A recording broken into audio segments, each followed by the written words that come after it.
আসসালামু আলাইকুম। তো আজকে নিয়ে আসলাম বাদাম ভর্তার রেসিপি নিয়ে।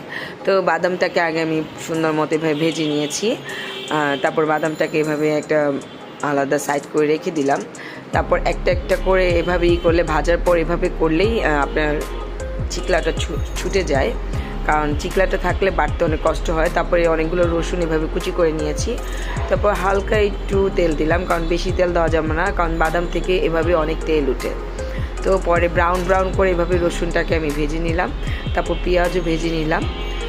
তারপর যেটা অ্যাজ ইউজুয়াল বাটা পুতার মধ্যে আমি সুন্দর করে এটা বাটলাম।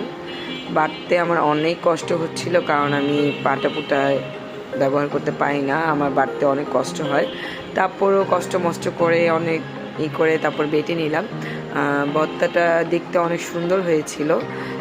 এর জাস্ট বাটার পর এরকম কালার হয়ে গিয়েছিল। তারপর এরকম করে করে সুন্দর করে করে গোল গোল গোল গোল করে নিয়ে 4টা গোল করে নিলাম।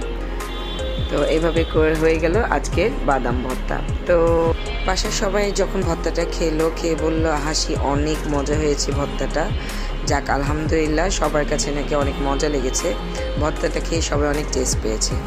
তো আমার রেসিপিটা সবার কাছে কেমন লাগলো কমেন্টে জানাবেন। Thanks for watching.